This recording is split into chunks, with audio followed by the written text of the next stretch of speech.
Hi guys, my turkey is ready to slice.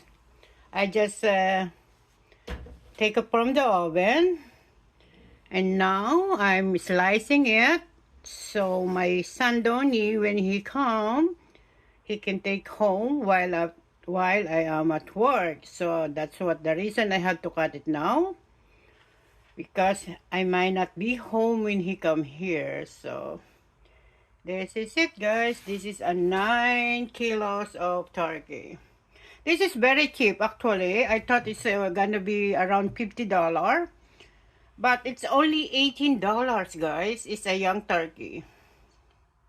So, and this is my finished spaghetti. I just put crab cheese on the top. So when everybody's wake up, it's ready to eat.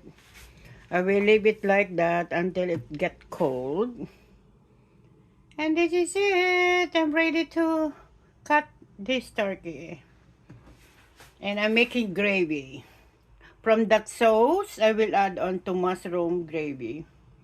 So I will create a homemade gravy for my turkey.